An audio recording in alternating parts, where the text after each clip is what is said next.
brother. I mean, you have a shrimp cocktail, but you can't have endless shrimp. It's horrible. Okay, we are live. That's a good point.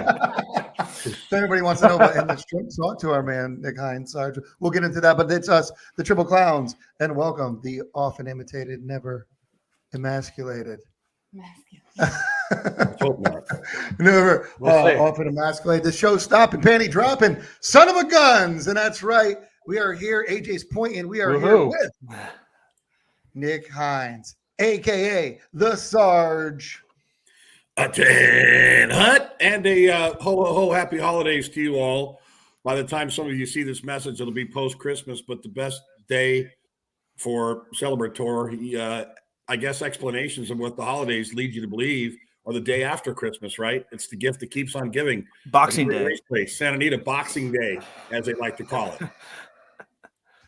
I always thought it was Boxing Day, Nick. Thanks for coming on the show, by the way. Good to see you. I haven't seen you in a while. I always thought it was that, and I realized then it was putting things in boxes, I guess. Unfortunately, no Thomas Hearns versus Sugar Ray Leonard rematch. Yeah, that's what I was going with. I mean, it sounds cool. I mean, boxing and kangaroos, they kind of go hand in hand, you know? It's true. That's true. Good point. They've boxed a lot. We're trying to get AJ to fight a kangaroo in Australia for a little bit of charity. I did it once. I'm not going to do it again. Love it. Yeah, but you just did it for When you fun. lose to a kangaroo, I mean, Oh my goodness. Yeah, that was somebody Never dressed in a good. kangaroo outfit. But Nick, thank you for coming on. We haven't seen you in a while. Always a pleasure. You know him at TVG. He's doing the quarters a lot. He's doing everything out there. He's also a bloodstock agent. He's always on the move. He's a jockey agent, bloodstock agent, TV, TV personality, I guess. I wasn't guessing. I'm just. You guess? My bad. Wow.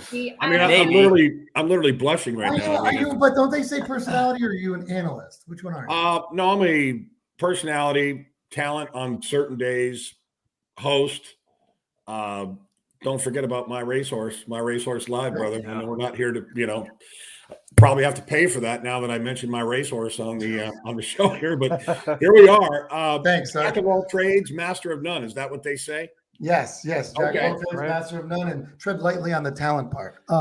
And because I always do as well, Nick. But no, absolutely. The multi-talented, hardworking Nick Hines. And we're going to break down today the Malibu Day at Santa Anita. Like we talked about, Boxing Day, day after Christmas, exciting day, always at Santa Anita. The sun now, as we're filming, I don't know where you are, Sarge, but it's probably coming out right now. We're excited about that. Hopefully, it dries up. Should dry up. I think the percentage of rain is pretty small for Sunday, so that's good. It's been quite the wet week here in California for us, so hopefully we can dry out the track and have a beautiful day, opening day. Yeah, and now everybody, we don't have Sarge on for long. Sarge's got prior commitments he's got to go to. So we're going to let him rip these races off, and then we're going to, talk about his picks later on when he's not around. It makes it a lot easier for us. That's great. that's right. Well, and I think the other reason is so AJ can just totally, once Nick leaves, AJ can completely just say, those are my picks. This is true. Sarge did. It's so weird. Did zero research on what this card is. I'm just waiting for Sarge. What is it called? The popcorn after party? Is that what it is? Popcorn after party. The Monday morning quarter, the popcorn after party. That's right. Yeah. Well, I mean, I'm still a little confused because AJ is well documented as a Green Bay Packer fan, but he keeps wearing that Colts jersey around. I just don't get it. But all right, so I like to support the McAfee Incorporated company, and it's the Colts, which is, Colts. I get it. Has something to get. Horse racing. Agreed. Two birds, one stone. 2 birds, 1 stone. I got it. Is. Okay.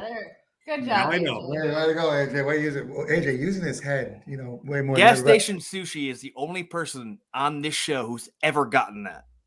Only person ever. Well, I understand it now. I understand it. And the Broncos. That's why That's the only reason why I like the Broncos. Oh, that's because they're horses. Yeah. All right, guys. Now that we did that, let's talk about horse racing for a minute. It's a good Sarge, segue. lead us into it. Sarah, introduce the race. What we're talking about? All 6 stakes races. All 6. 6 stake races. Let's get into it. Let's start. Yes, like Randy said, we got 6 stake races to start off opening day of Santa Anita. We'll start with race 5, which is the Grade 2 San Gabriel Stakes. We got a mile and an eighth on the turf, $200,000 for 3-year-olds and up. Sarge, who do you like here? Well, the good news is you mentioned, Sarah, the weather. It looks to be sunny on Sunday, so let's hope whatever rain continues through tonight into Saturday won't be quite as bad. But I would imagine the main track's going to be tight. It's going to be, I would imagine, probably speed favoring because they've had a tight seal on it. A couple of days of no training over that racetrack. So it's not as if they cut the ground and allowed precipitation to kind of penetrate. So I think in reference to that, you kind of want to look to these dirt races as being, speed conducive. It's a great spot. It's a mid-card pick 4, which I absolutely love. You're going to have essentially 3 loops of it, including the La Brea beginning in race number 8 for the latter half. But for this particular race, all I've been hearing about from Dan Blacker is how Hit the Road has been training. Umberto Rispoli has never been beaten when riding this horse. And I think this horse, the reports are that he can't be training any better. And I think he's found a friendly field, with our Mike McCarthy horse that Hit the Road had been kind of locking horns with on multiple occasions in Smooth Like Straight. And Mo Forza being retired, now I think Hit the Road has an opportunity to kind of be the big man on campus, at least out here in Southern California. I'm not a fan of the price, but for me, in playing the pick 4s, I think he's going to get the ideal setup. I think he's a key single. The other horse that I thought was a little interesting, and keep in mind that Umberto Rispoli is getting off Red Storm Rising to ride Hit the Road. And I think that speaks volumes, unbeaten on the horse, reportedly training well. The other horse that I'm going to use in there is Ready Soul for Old Bone Slam Dunk and Michael Nentwig. I think the distance is suited perfectly for this horse and could slip away in the wagering. He certainly has something to prove. He was gelded a couple of starts ago prior to the October 2nd race, had tons of trouble that day. It was a race in which it was a grade 2 going a mile and a quarter. Well, he scaled back to a mile and an eighth at a distance that he proved that he liked over this very turf course. So I'll be playing some exactas, but to Hit the Road will be a key smack dab in the middle of the card, the grade 2 San Gabriel race 5. Yes, I like it. I like Hit the Road. Let's go on to race 6, where we have the grade 2 San Antonio Stakes. We got a mile 16th on the dirt, $200,000 for 3-year-olds and up.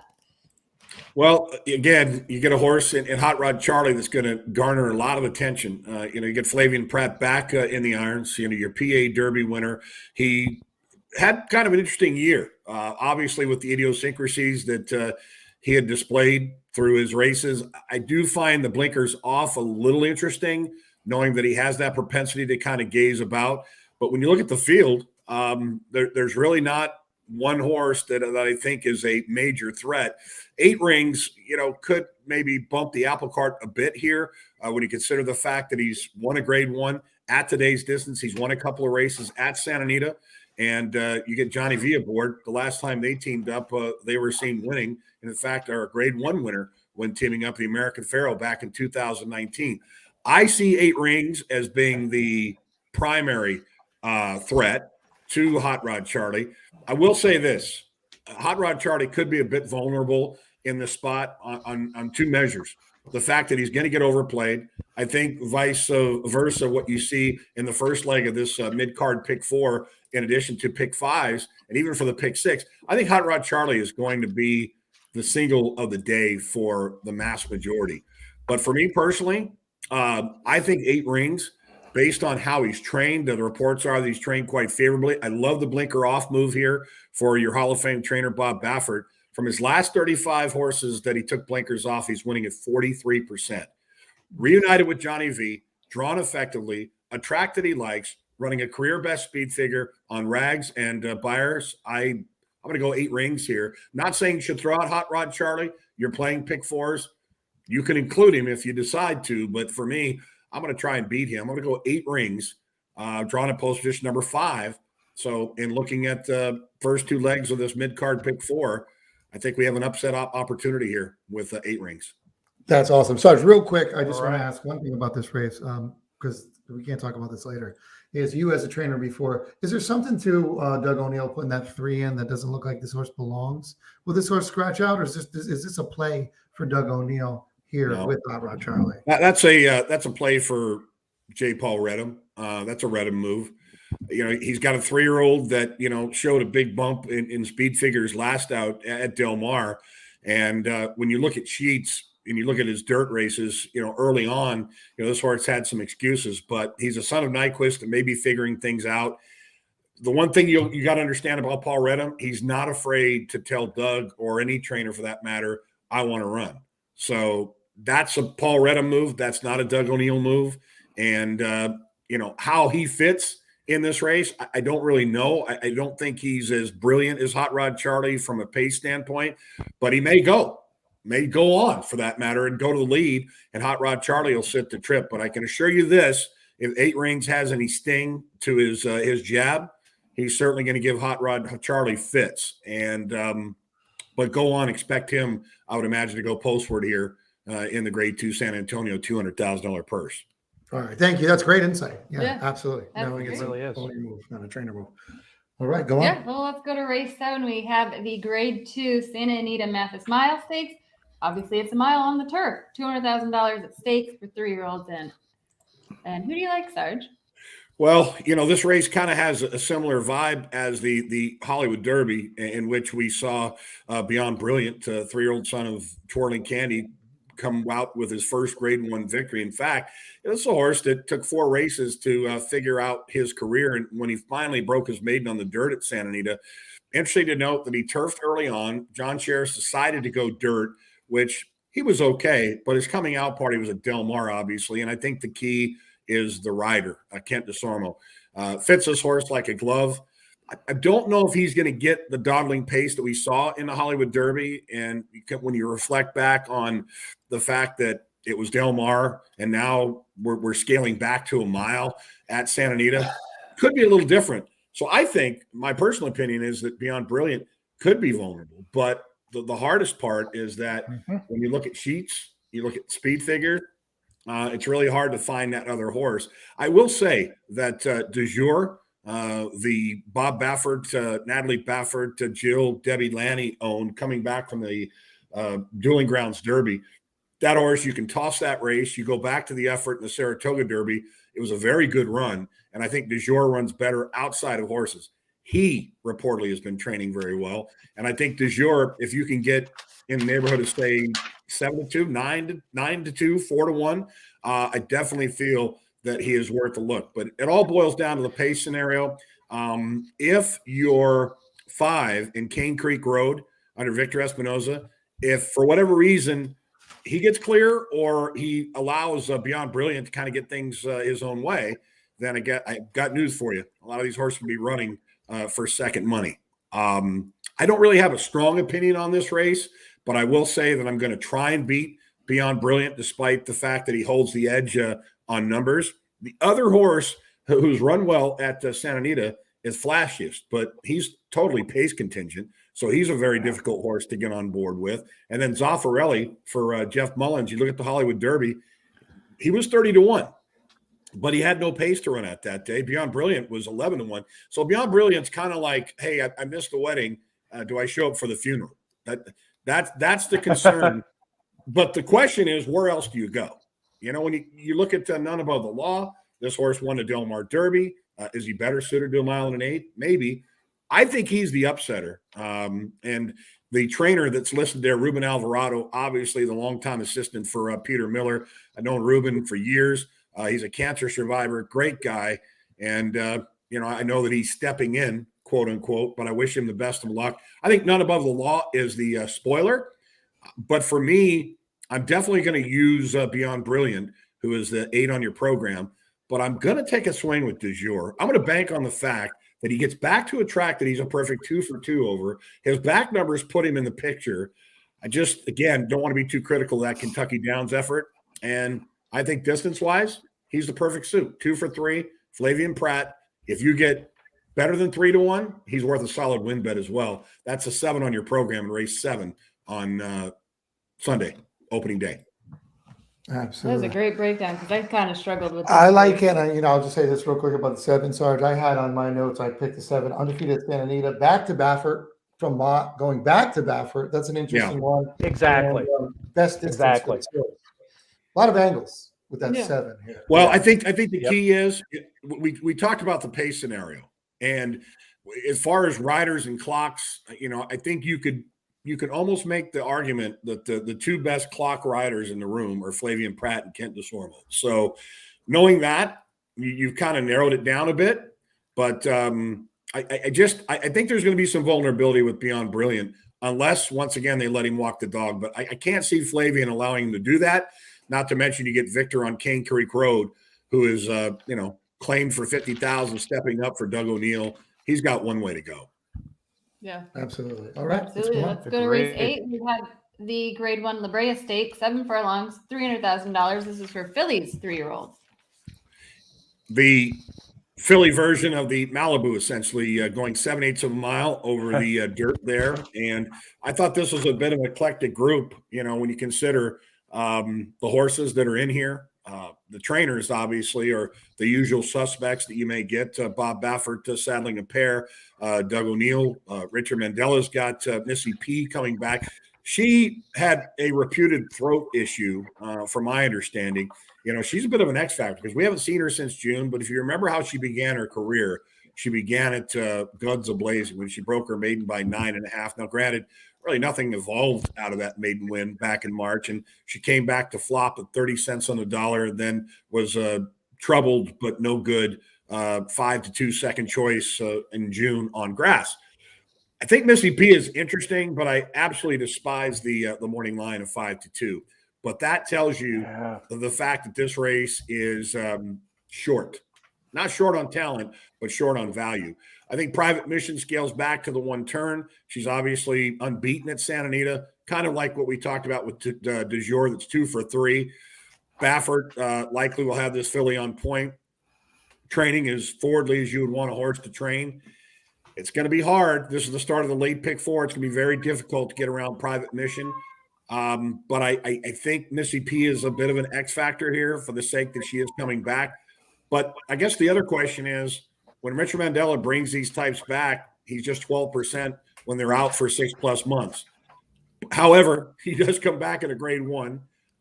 Wayne Hughes, unfortunately, lost him this year.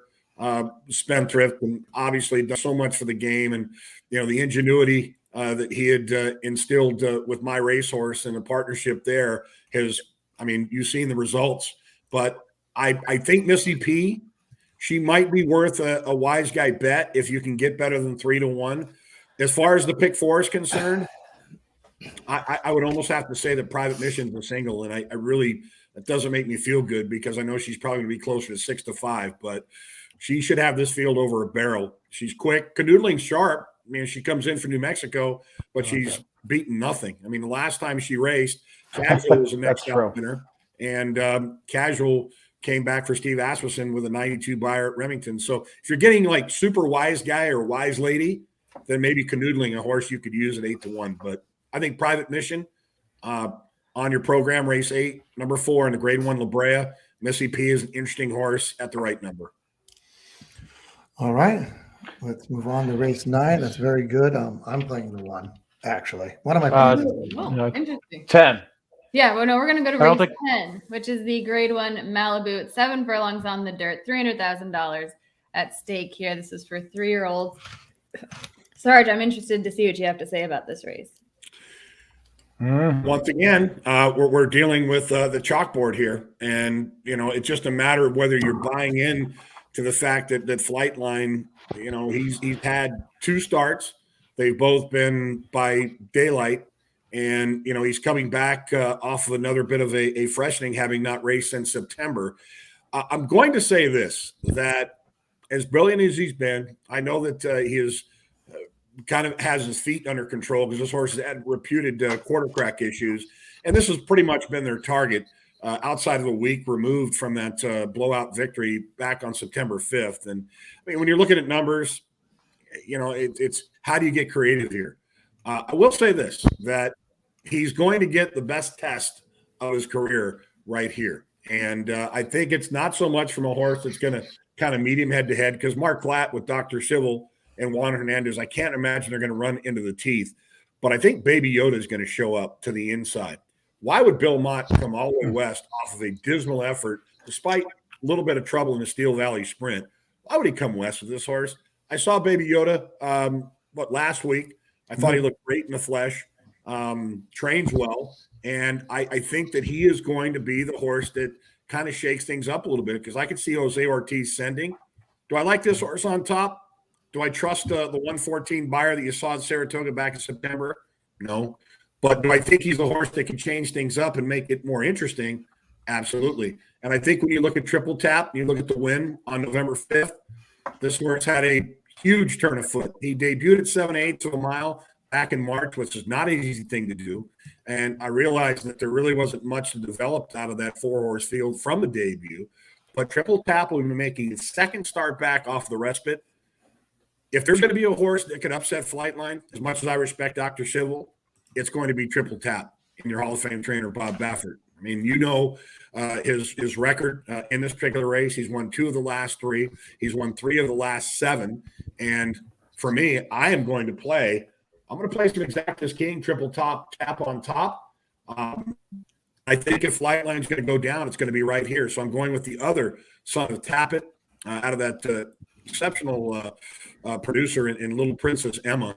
And this horse in American Fair. So, yes, I'm going to Tap on top. And for my pick horse, I'm going to leave Flightline out. I'm going to say it's a speed bump and the world's going to be shocked on December 26, 2021. All right. It's awfully quiet over there. Well, you guys are chopping in and out. I think you guys could hear you guys, but we couldn't really. But that's fine. Who did you say? I'm sorry. Sarge, say that again. Who you're playing? Triple Tap. Triple tap. Yeah, Triple Tap. My guy. And My guy, big time. I saw Baby Yoda as well last week, and I thought the same thing, Sarge. Like, what is it? Like, oh wow, why is Baby Yoda here to really go against this? There's a reason for it, right? That's what I feel, and I think the key for him it's there's a reason he's in there, because he's probably training well. But this is your last chance opportunity to get that Grade 1 status with a 3-year-old, which isn't easy to do. I mean, granted, he was well beaten to a very talented Following C in the Vosper 2 back, but again, it's not Bill Mott like for him to come west with a horse that, look, on paper, nobody's supposed to beat Flightline. Nobody. And nobody's really necessarily supposed to be Dr. Civil for second, but I think Triple Tap, this is the next face of the Bob Baffert barn, and I love his chances here, and I think you're going to get every bit of that 5-1. Awesome.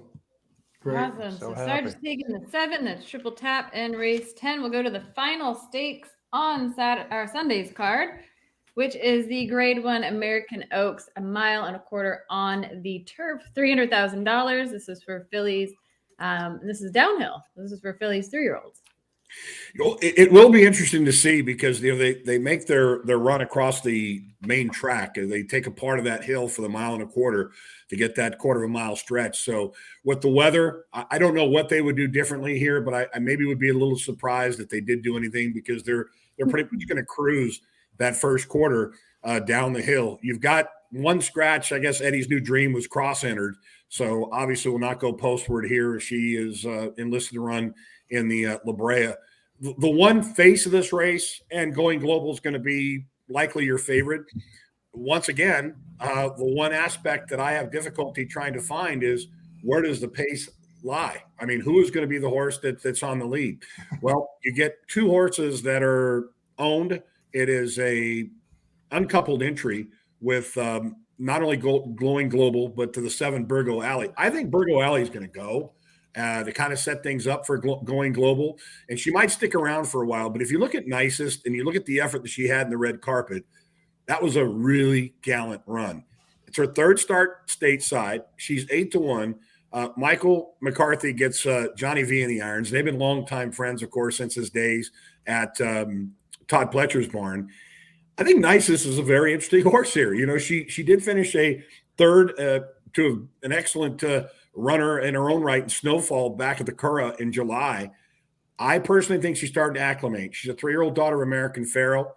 Definitely going to use her. The race goes through Going Global at a very short price. That's the 5 on your program. Fluffy Socks comes in for trainer Chad Brown. I like her chances. And I will say this, that, while she hasn't raced at the distance, I think 1.25 miles will suit her. But I would relegate her underneath. I'm going to focus in the middle of the field here with the 4 nicest and the 5 going global. And I think as far as a long shot possibility, it's the other Michael McCarthy in Single Soul who takes over the training. She's a perfect 1-for-1 at the distance. I think she is definitely more of the proven commodity here. In pick 4s, pick 5s, pick 6s, going to go 3 deep. It's not going to be as easy as what you may think with going global, although she has been near perfect on U.S. soil. I mean, she's unlucky to have not won all of her races since coming stateside for the connections. Phil D'Amato's done a tremendous job. And then Mimas, the sire, I think produced another winner, was it yesterday, at Gulfstream. And Julian Le Peru in the iron. So I think there's a possibility of an upset, but not too likely. Nicest would be my top choice, though, at 8-1. Perfect. Nice. All right, Sarge, I know you got to go. We hit it right on the buzzer, too, pretty much. All right, I know you got to go. So if anybody has any questions for Sarge, please put them towards me, and I will answer for him. All right. Sarge, thank you for coming on. You guys are the greatest. You and your family. Always a pleasure. And I know I'll Merry be Christmas, Sarge. We'll Sarge. Merry Christmas. With my racehorse. Edge has got a horse. Check that out. So come and say hello. We'll be doing our thing there. Sarge, I'll see you Sunday. Merry Christmas. Hoorah. Look forward to seeing you. The gift that keeps on giving. Thank you, ladies and gentlemen. All right. Well, that was awesome. That was a great breakdown. I feel like we don't even need to do our picks. I know. I always feel like when somebody gets off the show too, I'm just love to be like, so guys, Tom, what the fuck were you doing? And start ridiculing everybody. But we're still on. We're gonna go there. That was great. That was great. You answered a couple questions that I had of these horses, and now I think Sarge is like the best to come on for Santa Anita. He In and just out, gives such yeah, a great breakdown of the fields, and then you're right. He answered a lot of questions that I think probably a lot of us had with some of these cards. That they're a bit tough, and with the weather and how the track will play out on Saturday, I do agree with Sarge. It's probably going to sway towards, the speed. Watching morning workouts at Sarge is like somebody that can literally point at a horse and say, that's so and so. I go see horses that train, and I have a hard time finding them sometimes. It's true. Yeah, and it's unbelievable. So he does know his stuff. Talks to everybody there. I mean, talk about having the inside scoop and just loving the game. Thank you, Sarge. But let's get into ours. Yes. For everybody out there. We're going to go back to race 5, the Grade 2 San Gabriel, mile 8 on the turf for 3-year-olds. Who wants to start? We go around the horn. Let's go around the horn. And then we'll rotate the horn. That would be Tom. Sure. Yep. All right. Race 5. Thanks for making me go after Sarge. I really appreciate that. I'm going to lead off with Ready Soul, the 7 horse.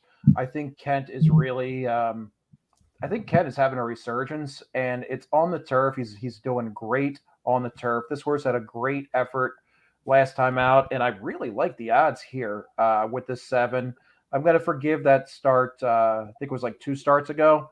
It's kind of a weird race, but I think this horse can go the mile and an 1/8 with no problem. Likes running on the green. I think he's 2 out of 3. Another horse that I really like at this distance, and if he gets sent, they can go all the way, is Bob and Jackie, the 3. I think he and Red Storm Rising are probably going to set the pace, and it's a matter of who's going to wear down first. In this case, I think Bob and Jackie can wear down Red Storm Rising. I'd be surprised if both hung on to the end.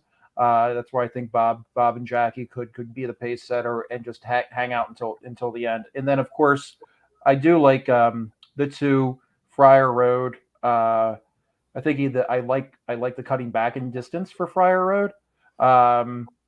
Is a decent turf horse. I really think that McCarthy is going to have a huge day, as I will go on to later on. I think McCarthy could have like 3 or 4 winners on Sunday, and with Friar Road being the I guess the one of the more favorable choices. But so I just went 7-3-2 if I'm just going to play this as a single race. All right. And this is the San Gabriel. I don't know if we said that before. That grade did. 2, number 5. All right. So you're going your fade and the favorite hit the road. All right. So let's go on to it. AJ, what do you got?